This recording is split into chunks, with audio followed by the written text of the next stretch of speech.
A luz é muito bela, a cidade, feia. Apesar dos seus 5 rios, essas ilhotas de civilizações são frequentemente horrendas. Albert Camus, 1949. Ele chegou em Porto Alegre num dia frio de agosto, cansado, doente, pressionado a falar, e talvez sem querer, escreveu o retrato mais honesto que alguém de fora já fez da cidade. Uma cidade com luz bela e corpo torto. Um lugar onde o pôr do sol acontece atrás de tapumes, onde os rios são invisíveis e os prédios parecem pedir desculpa por estarem em pé. Porto Alegre não é uma cidade para turistas, nem para pressa, mas talvez ele só tenha chegado cedo demais ou ido embora rápido demais. Porto Alegre é uma cidade que se esconde, que só se revela a quem insiste, que parece sempre em reforma, em obra, em espera. Ela é feita de frestas, uma esquina que abre para o Guaíba sem querer, uma janela antiga em cima de um açougue, uma árvore centenária enforcada por fios elétricos. O belo é que não se exibe, se disfarça, às vezes tropeça no nosso caminho. Porque essa luz não é comum, é uma luz baixa, atravessada, que corta prédios e faz sombras nas calçadas, como se desenhasse a cidade à mão.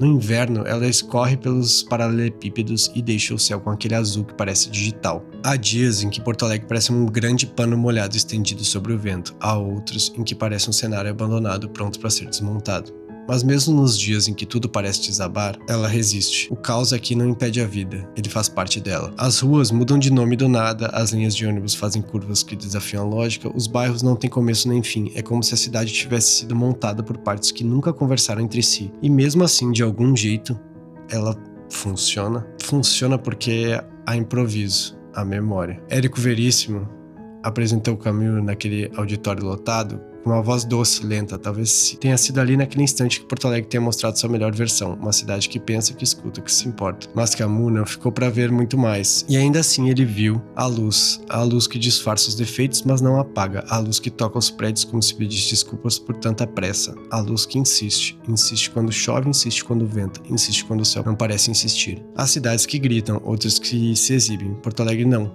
Porto Alegre cochicha. Ela diz baixinho: olha ali, olha aqui.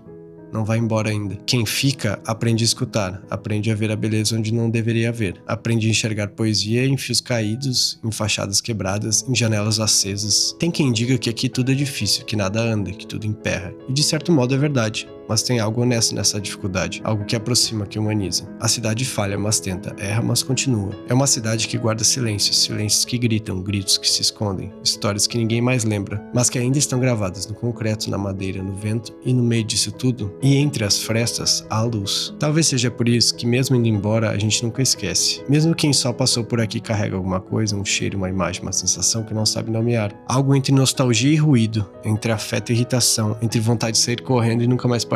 Porto Alegre não é uma cidade fácil de gostar, mas também não é fácil de esquecer. E às vezes basta um reflexo no vidro que ainda tá aqui. Ele foi embora rápido demais, anotou o que viu e seguiu viagem. Porto Alegre é mais do que se vê à primeira vista. É o que se descobre devagar, o que se constrói com o tempo, o que se aprende a gostar, depois de odiar um pouco. No fim das contas, de certa forma ele estava certo. A cidade é feia, as ilhotas são estranhas, os prédios desconexos. Mas a luz